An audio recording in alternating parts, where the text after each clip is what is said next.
everyone for Comic-Con at Home, and thank you for joining us. My name's Gavin Hignight. I'm a writer and a big toy collector, and I can't wait to speak to all these people on the Indie Toy Makers Unite panel. You might recognize some of these folks from previous panels we've had the pleasure of doing. We're going to jump right into it and have everyone introduce themselves, starting with my co-moderator, Rich. Rich, say hey to everybody. Hey, everybody. I'm a TV producer, publisher, toy geek, and just happy to be around so much amazing talent. So thank you for having me. And thanks for joining us, sir. Okay, let's go down the line. Starting, I put on our group view here. So if we are the Brady Bunch, the top left corner for me is Julie. Julie, go ahead and introduce yourself and tell everyone about your line and what brought you into making toys. Well, my name is Julie Kerwin, and I'm the creator of the female action figure company called I Am Elemental.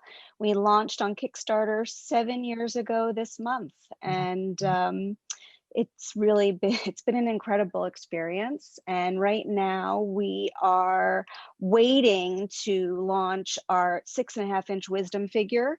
And while we do that, I am currently in development on an animated series based on the action figures, writing the first script and getting ready to pitch. It's very exciting. Awesome. I have to show you too. Let me bring it out. Look who I brought for the meeting. Yay. Yay. That's our courage figure, our 6.5-inch courage figure with more than 30 points of articulation. I love this detail where I can put the shield on the leg, by the way. I don't know why I love that so much, but it's just so different. So anyways, I had to show that off while I was here. I'm so glad you like her. I'm going down the line here. Craig. So Craig from Zica Toys, please introduce yourself. I'm Craig Owen from Zica Toys. Started the company in 2006. I've been trying to make a go at this for a long time now. Hopefully I'm about there. This year we're working on a new line of O-ring figures, very similar to the design of the Hasbro G.I. Joe figures from the 80s. So far it looks like things are going well, and I hope to have those out here pretty soon. I'm a big O-ring collector, because I grew up with G.I. Joe. I was the perfect age for Real American Hero. So I cannot wait for those figures. Can't wait. We're almost here. Going down here, let's see, Chris from Amazo Toys. Say hi to everybody. Hello, everybody. How are you? Yes, my name's Chris Gawrych, and everyone mispronounces it, so don't worry. So yeah, I got a ton of things coming up. We just put up some updates for our Space Force Presidential Space Force line. Those look awesome. I can't wait for those to come out. Some of these just are coming out. Yeah, those are. There's a few people on this panel responsible for getting into people's hands. What? Like who? Listen, it's all about gold figures. Gorgeous. Super gold figure. Uber gold. And then and then I got my little Jesus line coming, a little Bible figure. So got my little fabrics going, my little fish, my little bread, everything. All the That's miracles awesome. are there. They're all there. And real quick preview for everyone will be I know it's hard to see, but African American Jesus. Nice. Oh wow. Yeah. Caucasian, another Caucasian Jesus. There's multiple versions. So lots of stuff. I love toys. I help everybody. That's enough talking. Please go on to the next person. All right. Going down the line. Brian from Super 7. Say hi to everybody. My name is Brian Flynn. I am from Super 7, and we're trying to make everything. As soon as we're trying to make everything. From your white void Exactly. of a room there. Exactly. I'm in a hallway because the rest of the family is the rest of the house. So if we want to be quiet, I'm in a hallway. It's very exciting. Well, speaking of crazy backgrounds, that's going to bring us right to you, John, of Chicken Fried Toys. We have to make sure everyone can see you so they can see what's over your shoulder there. Introduce yourself and tell everybody what's behind you. John Russell from Chicken Fried Toys. My partner and I, Paul, started the company, 7 years ago, I think, something like that. Anyway, time all runs together. what he's talking about is our case samples of Wave 1.5, which finally arrived from China. Don't ship DHL; they're bad people. Anyway, I joke. We're focused on a Western line that ranges from the years 1835 to about 1900, 1910. We're trying to build out the line and do some really fun archetypes and character-driven designs that we think will be pretty dynamic, and certainly nothing that's been on the marketplace in quite some time for your shelves and your collections. So that's us. I brought, here's one of my favorites from the your Territories Lawman, first- yeah. Yeah, from your first line here. Let me Mhm. put it on so everybody can see it. Great sculpting and painting. And this particular figure is inspired by someone in history, right? Yes, inspired by a real historical person named Bass Reeves, a lawman out of the Oklahoma Territories, who is probably, in all likelihood, the basis for the Lone Ranger in terms of fiction and stuff like that.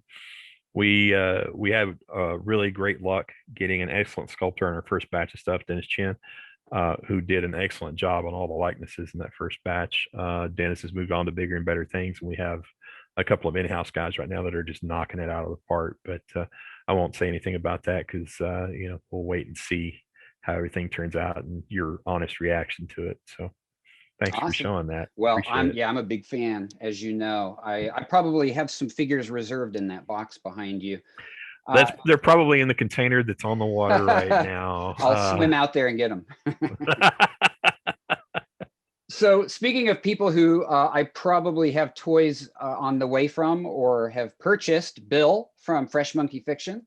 Say hi to everybody, Bill, and tell them about what got you into toys and what you're working on. Yeah, hi, I'm Bill Murphy. I head up Fresh Monkey Fiction. We produce a line called Eagle Force. That's what Chris just showed, but would not be possible without Chris and also without Craig, who helped us with all our fulfillment.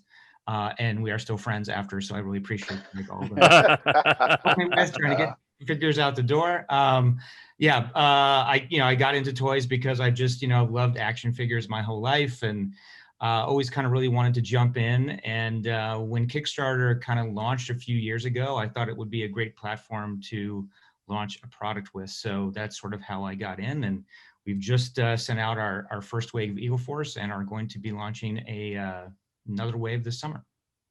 Exciting. Well, I'm, as I said, a huge fan. I brought one to show off. It's like, show and tell. But here is the Sergeant Bulldog I got from you recently. And how cool is the Bulldog? That's my favorite accessory ever. I love it that we can include little animals with our toys. Yes. Yeah. And for show and tell, I also had to bring this out, Brian, because this is one of the coolest toys ever made. Oh, I want that. Yeah. This was a recent mail haul for me, the ODB from Super 7.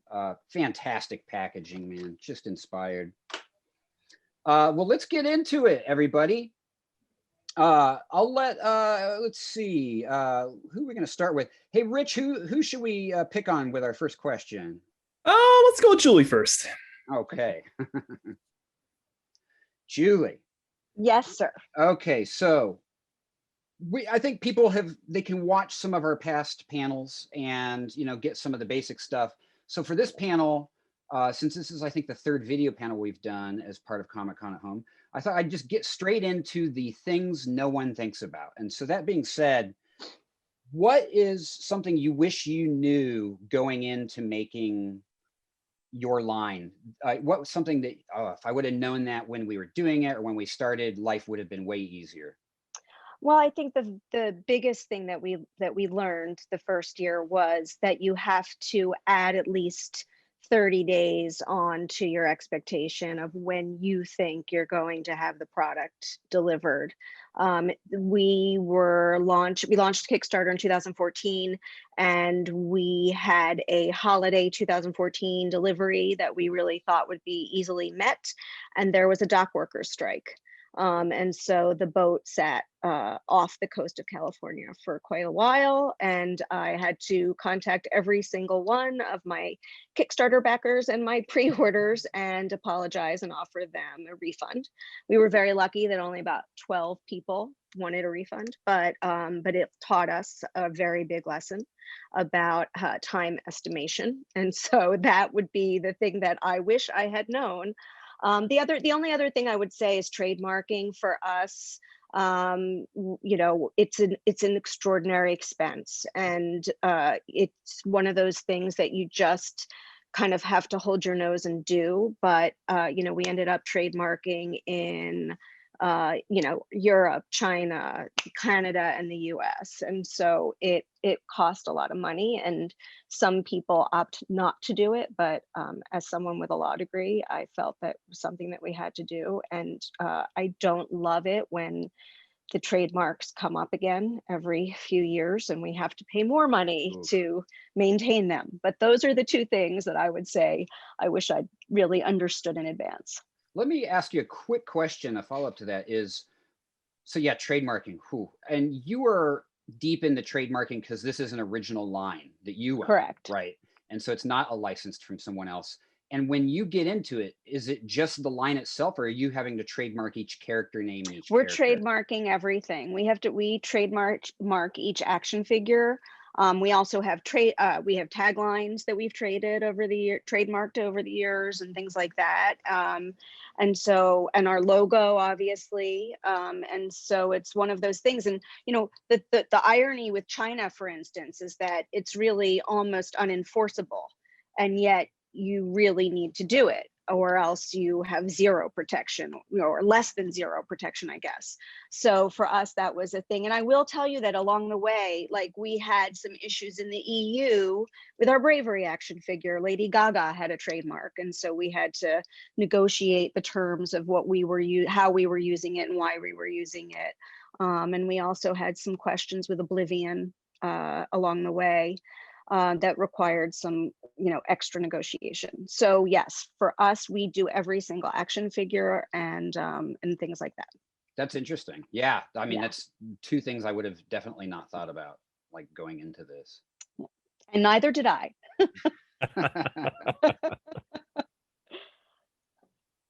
All right. Well, let's see. Who else shall we pick on? Craig. If you could go back 5 years, you built a time machine, and you found yourself, or say 10 years, I don't know, 20. What would you tell yourself about creating a toy line? I really, at this point, I know it sounds like a broken record with me, but I always go back to the challenge of finding a factory that's reliable and can follow through on things. That was, out of everything, that was definitely the biggest hurdle that I had to deal with. And honestly, you can try to do your homework as well as you can and do your due diligence, but still it's always going to be a gamble with these factories. So I don't know, I guess if I could go back and have the same contacts that I have now, it'd be much easier. but yeah, that's, to me, that's the one thing that always stands out, is the challenge of the factory, because there's so much that can be lost if that particular part of the equation goes south. Right. And it's really just, you really just have to try your best to do all the detective work and make sure that whoever you're dealing with is actually going to be able to get the job done.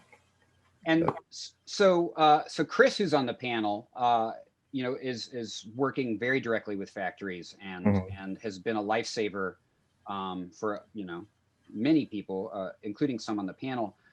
Chris, what are 2 red flags just immediately if someone is reaching out to a factory? I'll tell you the only red flag. If you don't know anybody at the factory, that's a red flag. If you don't know anybody who knows anybody at the factory, that's a red flag. That's yeah, that's probably the hardest thing, is because the factory is going to tell you whatever you want to hear. Price, quality, dates, doesn't matter. They're going to tell you. So if you don't have connections, you don't know somebody that knows their factory or what they've done, at least, then yeah, that's the worst, because you might get lucky and you might find a good that diamond in the rough, but that is the hardest thing. Everybody that's knows good. that. Yeah, everybody knows that. Brian, do you have a bit of advice you could give yourself if you went back in time, or something that you wish you would have done a little differently? I don't know if it's necessarily advice for me, but I guess it's advice for everybody that's listening to the panel, which is so many times when people try to start up a new toy line or anything, they're very concerned about what people will buy. And they really try to tailor what they're making to what they think their customer wants, rather than making the toy that they want to make. And I think the hard part there is the moment you start changing what you want, and you start thinking, oh, I'm going to twist it like this, or I'm going to add this, or I'm going to do this because that's what people want. You suffice making your toy, and that's what makes you unique. And you're making a guess to what somebody else might want. And then that makes a lot of products go off the rails or not seem as cohesive as they would be normally. And so many people are so concerned that it's not going to work that before they even launch the product, they've already made concessions across the board or changed their vision of the product before it goes to a Kickstarter or anything else. And what I say consistently, because it's what I say to people that work at Super 7, is let's not talk about what we think they want. What do you want to make? What's the one you want to make? That's the one that we make, because then that's the only thing they can buy from us. They can buy that other thing from somebody else. But if we make the one we want, then they can only buy it from us. So just to believe in your own ideas, because even if that doesn't work and you've got 5 advanced cartons sitting in your kitchen, at least you love what you made and you're happy with it. The worst thing is when you've got 5 advanced cartons of something you hate and you can't get rid of it, or it's not what you wanted. And you've put all that time and effort into something that you don't love or only love part way. So it's a hard one, because you're so worried about being successful that you're willing to try to cobble other things together. But a clear vision usually wins out, even if it's slower to start than a bunch of different ideas tried to hodgepodge together. And I think people can appreciate, and I mean, like, they can tell when something's coming from the heart and coming from a sense of passion, and not just someone chasing a trend as to what someone thinks. Yeah, I mean, not to put Gavin on the spot, as your Prisoner just finished to wonderful success. There's not a single company out there that went, that's a really good marketing decision based on our fan insights would be the Prisoner. No, it's because you wanted the Prisoner and you made it, and those people said, oh, that guy loves the Prisoner, I want it too. That's why it worked. Yeah, I do feel that. And thanks. Yeah. I have a buddy who almost 16, 17, almost 20 years ago started a record label. And I learned a valuable lesson from him, which was do what you love. Because when he told me he was making records, I was like, okay. But he did what he loved at the right time in history, and vinyl had made a huge resurgence, and he was at the front of that wave, not because he was chasing it, because he did what was in his heart, and he did what he loved. And, records, toys, there's a lot of synergy. And I always think about him and how he is a living example in my life of, do what you love, and the rest will follow, for sure. And I think everyone on this panel, I view everyone, I thank you guys so much for always joining and speaking with everyone. Everyone on this panel is a success. Everyone has made something really cool that people have responded to. And I look at all your faces and each of the things, and say, Bill, when you decided to do Eagle Force, I'm sure you weren't thinking, oh, this is money in the bank. You were thinking, oh, it'd be really cool to bring that back from the dead, right? Yeah, no, I mean, I think that was it, right? I mean, there was a lot of different options, things that were out there, especially at that time. And I just went with what I was passionate about, right? I was a huge fan of that scale and these type of toys. So I was like, this is really something I really wanted to do. But I didn't know if it was going to hit. Like, it was a very small line from the 80s that not too many people knew about. So I was like, are there 100 people out there that like what I like? Are there 1,000? I don't know. But, let me do my due diligence and make sure I'm prepared and get it out there. And And I think on top of that too, definitely try to get yourself out there before you like launch any type of Kickstarter. You know, definitely make sure you take enough time to find your fan base. It will help you in the long run. And building that community, I think, is also important, especially if you're bringing back an IP or something you're passionate about. I think it's good to make sure you kind of put it out there before you launch any, you know, major Kickstarter crowdfunding campaign. So that's something like in terms of like, had I been able to go back again, I think I would have spent more time doing that, I think. Yeah. Yeah. I think that's good advice, because we all are, it's all about a community, right? Like definitely we know Super 7 it's its own genre now. It's a community. There, you know, I'm part of it. Like I've been following Brian's stuff for years now. That being said, John, you and Paul, same thing, right? You were speaking from the heart. Like you're like, there aren't Western figures. Let's bring this to reality. Yeah, definitely. You know, Paul approaches it a bit more from the historical aspect than I do. You know, I grew up spending Saturday afternoon watching the baseball doubleheader with my dad and then Westerns that night, you know, every weekend. So it's, you know, it's drummed into my head. And without that, you know, it might have been something else. But I think given the fact that there hasn't been anything to speak of on the marketplace in 40 some odd years, that it's the right time to try to do something with the genre. And, you know, the piece of advice, you know, Brian kind of took what I had planned for an answer, but let me interject something there as well. And I'm sure he can testify to this, being as that's how their model is built.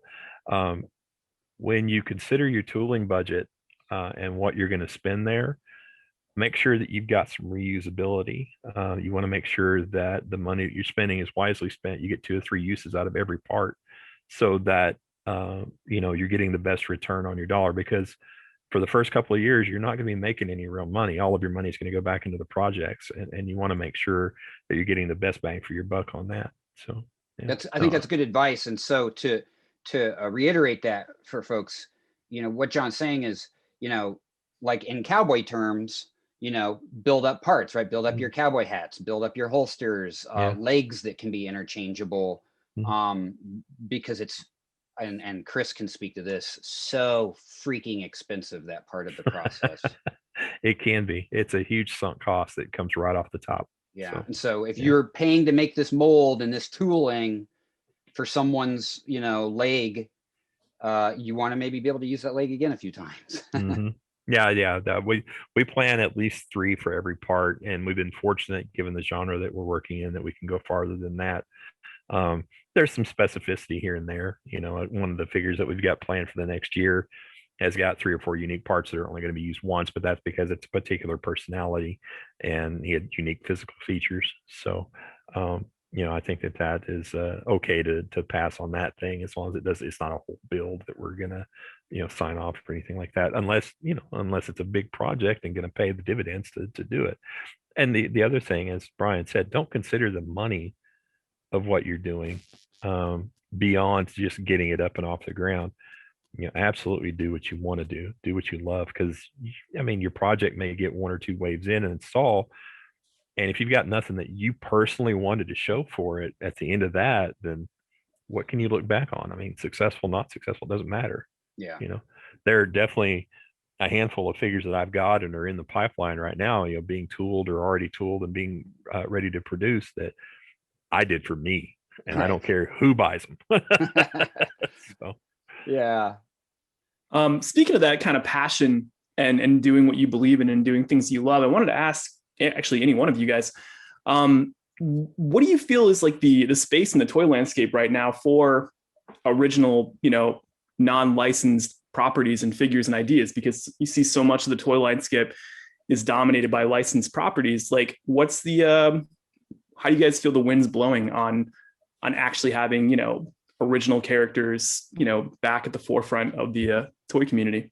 You know, considering I also work with 4 Horsemen, they're probably one of the biggest indie companies, and you know, their own, you know, self-licensed lines, and just seeing from them, that has been exploding year after year. And you know, I almost want to say, without them doing their Kickstarters back in the day and doing their own line, like, I feel like they paved the way for us to a degree because of that, because of their success. It is made like Kickstarter and pre-ordering almost something of the norm, where even big companies like Hasbro are doing it. And it has been great for us because we can try out all our little toy lines and see how many people out there are into it, and how many people, you know, are willing to plunk down their money and wait 6, 9, 12 months or more for the toys to come, you know. And it's been, I think personally, just from everybody that I've been helping out, you know, Boglins and Plunderlings and Sectors and Eagle Force and Space Force and all this stuff, like, there's a lot of people that are really into, some of it's licensed, some of it's not, but into this indie stuff. And it's great. And like, I mean, I have so much fun with it to get all these products going and get them out there. You know, I think the landscape is wide open. It's ripe for the picking right now. I think this resurgence is amazing. Yeah, I think if you've got a good idea and you can package it with something that's a smacks of originality, Julie's line is a great example. It's something that smacks of originality and approaches the market in a way that hasn't been done in a while or hasn't been done at all. And there is nothing new under the sun, but you can get pretty close on that. I think that is absolutely available. And I back Chris up on that 100%. There's room out there. If you want to get in it, there's room, but you have to really care about what you're doing. Right. And I also think, too, for me, one of the greatest joys of this whole experience is how incredible the collector community is. Because, you know, when we launched our action figure, our video on Kickstarter opened with, "Where are the action figures for girls?"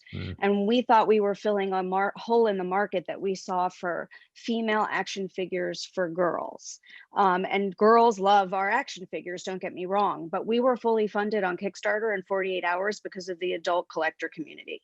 And it was a complete shock to us. It was obviously a thrill, but it was a shock. And 7 years later, the reason I'm still in business 7 years later is the collector community, 100%. And so, you know, I don't really know about trends. I feel like we've all been locked up for a year and a half. I'm still kind of coming out of that here in New York. So I feel a little bit out of the loop, generally speaking, but I think that you don't almost have to worry about a trend because the collector community is so excited and embraces new product, new companies, and really supports people and wants us all to succeed. So from that perspective, I think that it's a gift that we're given to have the audience that we do.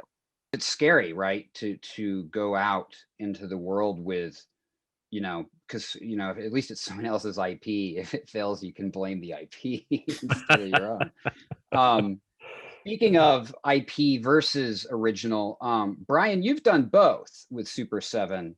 How do you feel like about the difference between, you know, like say a licensed IP or an original line, like pros and cons? I think that there's a whole different perspective around what it is. I mean, the reality is, if we go back in time, tooling now, while we're all talking about tooling being really expensive, tooling now is a fraction of what tooling used to be. So if you think about the value of $1 in the 1960s or 70s, but you had to spend $150,000 on tooling, like it's the equivalent, like there is no equivalent. That's why you had Hasbro and Mattel and a few other people, and that was it. Like you couldn't make it. Much like if you want to talk about indie records or anything else like that, the cost of manufacturing has come down to the point where people can get in. You have factories that are small enough that are willing to take lower production runs. I don't have to go with 20, 30, 50,000, 100,000 units. Like if any of you, which I'm sure all of you have found an injection molding company here in the United States and said, "Hey, can you make this?" And they were like, "I don't want to paint it and I want to make 100,000 at a time." Like, yeah. You know, it doesn't, you know, that's not the way efficiencies there work. So we're living in a time where the cost to manufacture has come down to where it's an affordable amortization, meaning you can take all of those costs and build them into a relatively small run and make it work. Secondarily, everybody that collects toys, if you will, that's the collector community now, for the most part, they've got all the Kenner Star Wars they can ever need. They've got all the vintage figures. They've finished that stuff, but they still love it. They're looking for something else, something that gets them excited. Sometimes it's the new thing that they can go buy on Peg at Target or Walmart. But a lot of times it's also that off the beaten path thing that they find from someone else. And you see it in all its forms. You see it all the way to the furthest extreme, which is the resin action figure guys, where they're making 5 at a time or 10 at a time. And, you know, and they found 10 people that'll pay $75 or $100 for that. And then you can get into then, okay, what's the next step, which is this. And like, we've gone the gamut, which is original, all us stuff like the worst.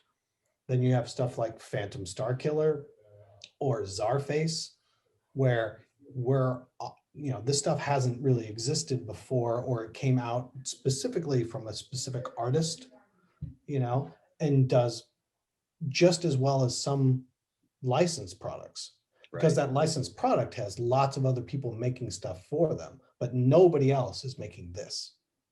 Yeah. You know, and it's a very interesting sort of place to be. And I think that a lot of times people get caught up in like, you're either one or the other, when the reality is it's very blurry and it's all of it put together. If we talk about even what, you know, like for example, Hasbro, you know, 2 Comic-Cons ago, and then just with Target did the multicolored test shot Boba Fett. Like that product is not coming out of a traditional, you know, toy collecting group. Or Yeah, there was no focus group on that one. No, that's coming out of the collector community. Yeah. And that being now influencing how a large company is making collector-centric product. It's a great product, like, but Yeah. It's very blurry now, and you can be anywhere in the middle. And there's a lot of room from huge production run, mass market, all the way down to I'm making 5 at a time and selling them for $75. I'm piggyback on what Brian's saying there. Have you noticed any ways the indie toy market has kind of caused the bigger companies to react in a way, or change their model in a reactionary way to what the indie guys have been doing? Well, I mean, I think like some of you've seen like, you know, Hasbro now going the crowdfunding route. That's something that companies were not doing before. I think that was heavily influenced on, you know, the indie toy or the collector community deciding they wanted to make their own product and realizing that like, hey, you can raise funds to do it. And then, you know, they go directly to now those collectors and say, hey, if you'll contribute to this, we'll actually make it. That was something they weren't really doing before. Totally. And the structure they built for that now serves as a direct to collector toy store, right? Like Hasbro Pulse, which, you know, 10 years ago, I think we all would have been thrilled if there was a website. So, I mean, Maddie Collector did it first, and it's a shame they're not still doing it, because that was a really cool option. Craig, how about yourself on the, you know, we've seen you do some licensed figures versus not. What are your experiences like going into sectors? Well, with sectors, I guess, you know, I know the original toy line, it was short-lived, but, you know, I thought especially maybe doing the different format which was becoming very popular, you know, the 4-inch format. I thought that combined with the market that was there, you know, things would do really well. And of course, the first wave it did. Second wave, not so much. So it's with me, it's kind of like I'm not sure which way to go sometimes, whether it be you know, an IP that's already out there, a licensed IP, or something that just you come up with off the top of your head, because it seems like there's you know, there's just definitely no type of a guarantee in place that something is going to do well, regardless of what it is. Because like the one thing, and I've brought this up to Bill before, the success of that Golden Girls 4-pack. Oh yeah. Amazed me. I mean, I would never have thought that would have done as well as it did, but that right there goes to show you that it's you just never know whether it's, you know, a licensed IP or if it's something that's original. I mean, they kind of both have the same odds of doing well. It just you kind of really never know. So I think on that particular set that you're talking about, Craig, the biggest factor there was, oh my God, they made that. Yeah. yeah. Yeah. I think that had a lot to do with that one. I brought for show and tell, by the way, here's one of Craig's Nice. just gorgeous Sectors figures. Dargon. Yeah, that's a cool figure. It couldn't be a better example of paint finish on a toy, by the way. Just love these guys. So we are getting close. I hate to say it. We're at 8 minutes to the end of the panel. So now it's time for the lightning round. Let's jump in. Double. Yeah, exactly. Yeah. Let's jump in and really keep giving everyone watching good advice if they want to jump into this world. Chris, having done so much stuff with factories, and we've asked you about red flags, but what is something you would advise folks jumping into this? I was going to jump in and ask you if I could say something. Oh, well. I've been thinking about it the whole time.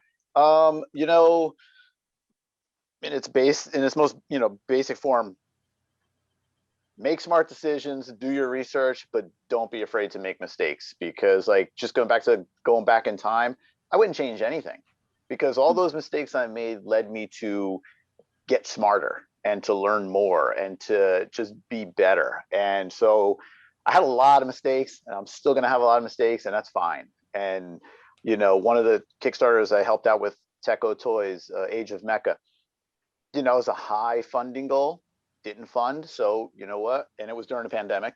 So we're going to be trying again. We're going to try and rework it, have a lower funding goal, and utilize that tooling better. Just like everyone says, you got to utilize that tooling. But it's really, first contact me. That's your first thing. But yeah, don't be afraid to make mistakes. Sometimes you're going to fail, and that's okay. It is what it is. Nobody's perfect. Nothing is perfect. Nothing is a guarantee. I think that's great advice. Rich, we're at our 4 minute, 30 second. Is there any questions you want to ask anybody on this amazing panel of geniuses? I just thought really quick, I'm curious, do you guys think that this kind of collector explosion bubble that's happened over the past year with the pandemic is leading to something like a new kind of era and appreciation for collectibles, or is this fleeting? I'm been trying to toss that one back and forth myself. Ask me in 6 months. I don't know. It doesn't feel artificial to me. There's things out there that feel artificial, like baseball cards before the pandemic, baseball cards after the pandemic. Oh, they went up, 8x value, 10x value. That seems unrealistic. Collector cars are the same way too. It's ridiculous. But an R2D2 pop-up lightsaber was $500 before the pandemic. It's $600 now. Like, I feel like that customer has been there consistently and still is. I'm sure there are new people that have jumped in. But I don't feel like it's artificial, because it was healthy beforehand. Right. It's those things that I see pre-pandemic that were modest and then exploded overnight. I feel like that's the stuff that's going to fall again by the wayside, because there's going to be legitimately some people that stay with it, but there's going to be a lot of people that just, they got in it either because they were bored, there was a lot of hype, or they thought they were going to make money and flip it. I too think that people are going to keep going with it. If people got a taste for it, I think people are going to keep going with it. And I think we're all eager to collect and exchange in person again. Not just, it's been nice to be able to like have a mail haul and get a cool toy or something, cheer myself up doing it. But I look forward to going to conventions again. Yeah, I'm excited to start digging again. Yeah, meeting all the people. Going to some flea markets. Totally. Well, real quick, let's go through everyone. Let's tell people where they can find you real quick here. So where do I start? Starting with Julie again. Where can we find your stuff? Well, you can find us online at iamelemental.com. We're on social media. We're on Facebook and Instagram and Twitter at Amazo Toy. And I'm trying to figure out TikTok, but I haven't figured it out yet. If anyone has any TikTok pointers for me, but we'd love to have you and come and visit. Awesome. And how about Bill, Fresh Monkey Fiction? Where can people find you? Yeah, you can find us at freshmonkeyfiction.com. Our Eagle Force figures are now for sale, so you can find them there. And we're on social media as well. Awesome. And Zica Toys, Craig. ZicaToys.com, Facebook, and Instagram. Awesome. And Brian, Super 7? Yep, it's super7.com and super7 on most social, not TikTok as well. You know, and then if you're really bored and you want to follow me, then I'm at Brian Flynn on Instagram, and it's people like to message me on Facebook, and it's just a mirror, and I never go there. So I don't know. Okay, good to know. I'd pay $5 to see Brian dance on TikTok. On TikTok, that's new TikTok. You know, I was doing that earlier with the kids. There's a lot of videos of all sorts of songs going on here. I will tell just dance going on. I will tell everyone that if they are a fan of skate culture, Brian has a great Instagram to follow, because there are so many cool artifacts getting posted. So many people disappointed that it's not toys most of the time. It's a crossover for me, so I appreciate it. So Chicken Fried Toys, John and Paul, who's not with us. John, where can they find you? Chickenfriedtoys.com is our website and shopping cart. We'll have wave 1.5 up in about 30 days, I hope, for public consumption. And Facebook and Instagram, Chicken Fried Toys. There should only be one. So cool. And there is the buzzer. So we're right on time, guys. So Chris, Amazo Toys, where can we find you when you're not in the, I think you're always in the office. So where can they find you? Just in the office and give me a call. Otherwise, you can find me at Zica Toys or Fresh Monkey Fiction or perusing Super 7 or on Brian Flynn's Instagram. Or helping out Wandering Planet now too, right? Wandering Planet, yes. I will be the prisoner to the prisoner. Chris is all over the place, but we all appreciate the work and help you. You're the man. Thank you. Thank you. Again, I like to help everybody, so I just try to do my best. Awesome. And Rich, tell us what you're up to and where everyone can find you. You can find me at Dean_Cameron on Instagram, but also just keep an eye out for the Nacelle Company socials, because we've got a ton of exciting stuff happening this year, most of which I can't talk about yet, but it's good stuff. I can't wait for some of the stuff you have coming, Rich. I can't wait. I thank all of you, and I thank everyone who has watched this panel, and I hope everyone has learned massive amounts of information and makes good toys that we can all go out and collect. We're at the tail end of a very hard year, and one of the highlights for me has been getting together with everyone on this panel and talking toys. I've learned a lot. I've put it into action, and I appreciate all of your openness and your brains and your creativity. So thanks to all of you.